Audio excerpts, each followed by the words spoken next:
I think the top turkey of the year is the definition of a neoliberal hack. And I think the top turkey of the year is none other. Drum roll, please. Pete Buttigieg. Pete effing Buttigieg.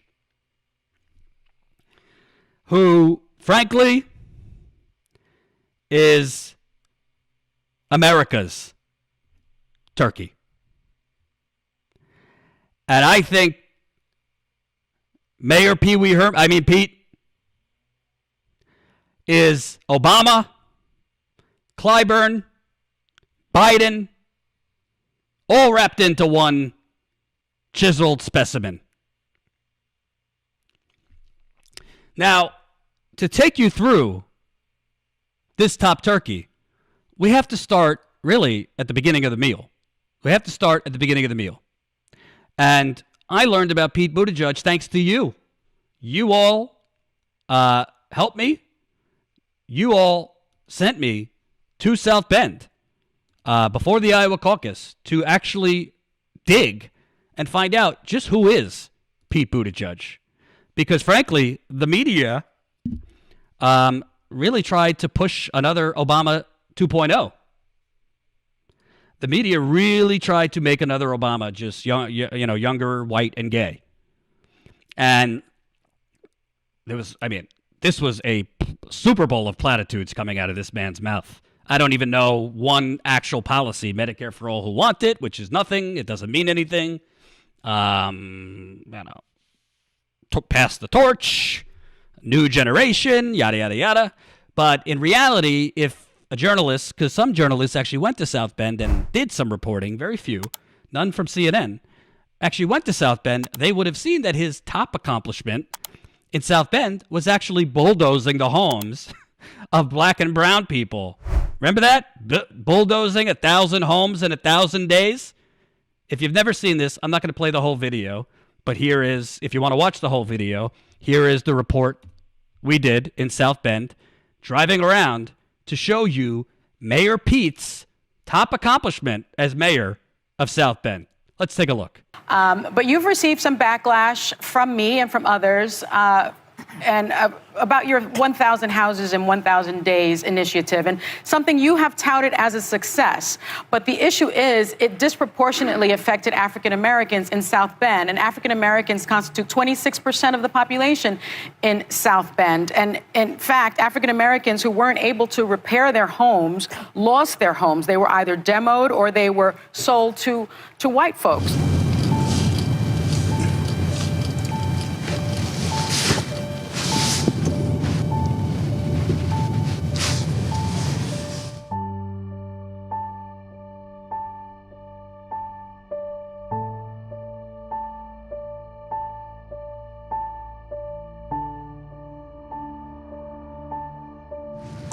Wow, looks like a forest in the city.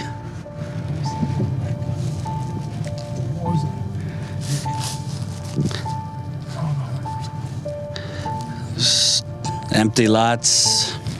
So right there you got beautiful museum and rebuilt castles, and right behind it you have fallen apart, empty lots, forests in the city. This is all under Buttigieg. And the streets, although you're not experiencing them with us, I can tell you they're not even. Look at this. Just looks like a war zone.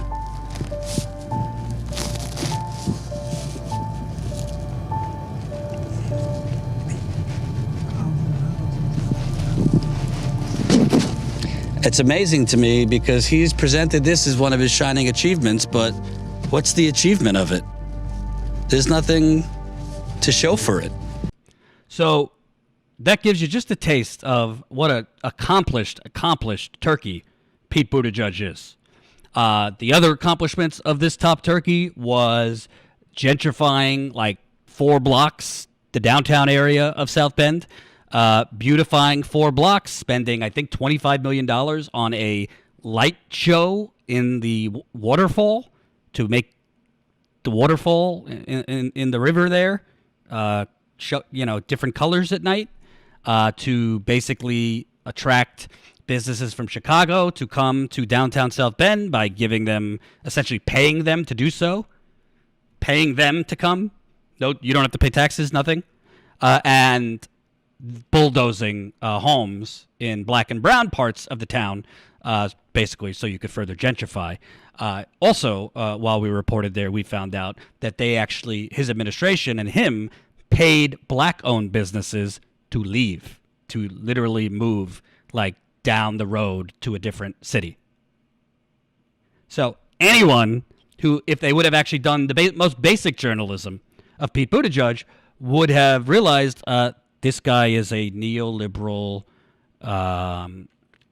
Notre Dame, latte sipping,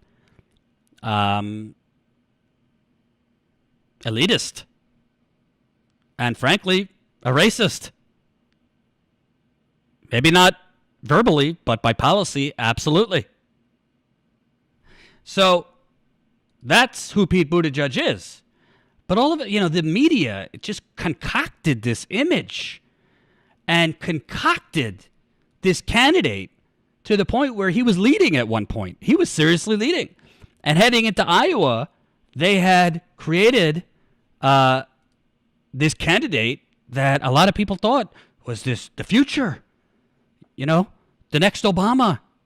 Progressive, smart, gay.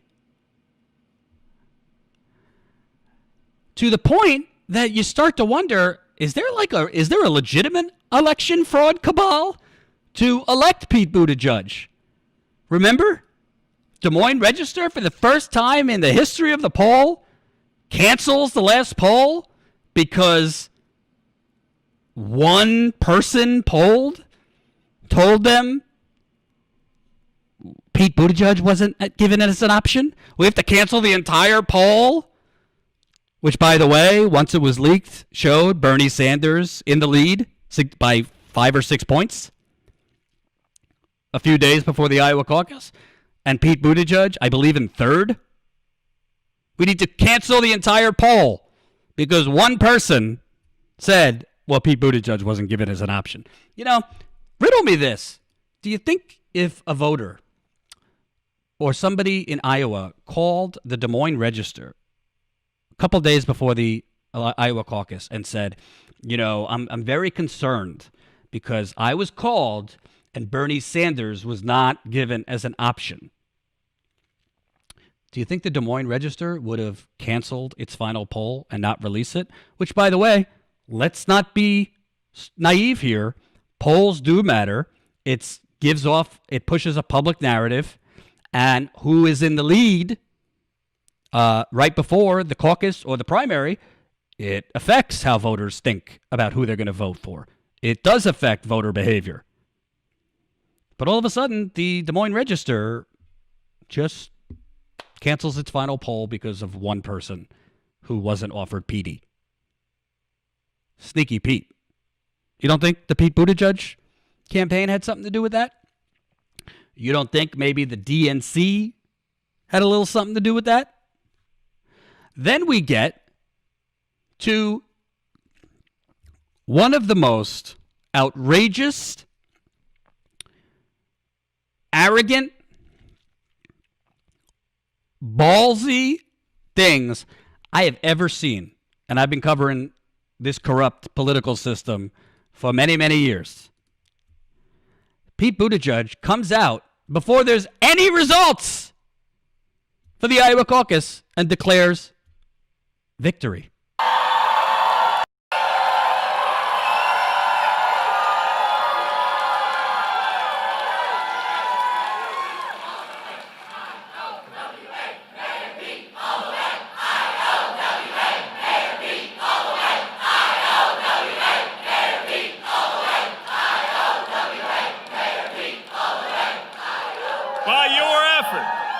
And it was by your effort we brought together an extraordinary coalition of Americans, progressives, moderates, and that good number of what we like to call future former Republicans.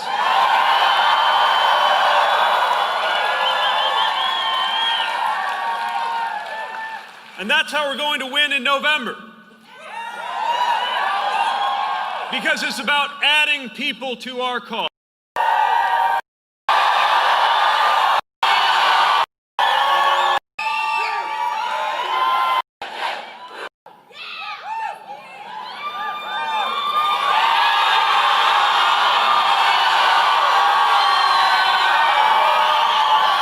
Thank you.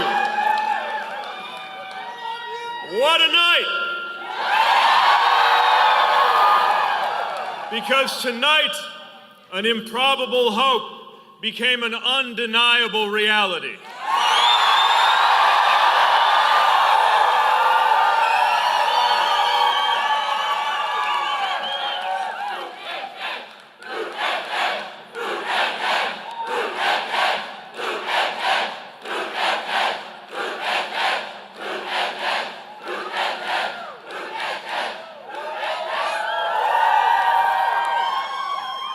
So we don't know all the results,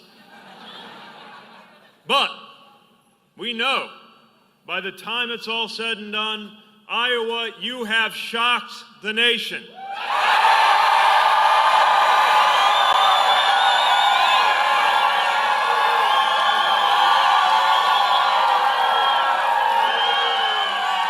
Because by all indications, we are going on to New Hampshire victorious.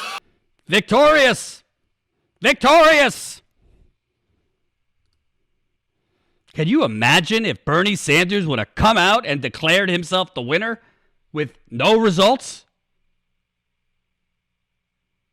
This man, this turkey, comes out, declares himself the winner, and CNN, MSNBC, the New York Times, the Washington Post, they are all too happy to push that narrative. Which, by the way, because I went to New Hampshire next, gave him a 10-point bump in the New Hampshire polls in 5 days. Talk about a gobble and gobble scam.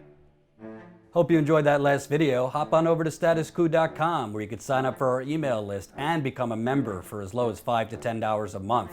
Membership is how we grow. That's statuscoup.com/join. And remember, join our email list so we can grow the revolution with you.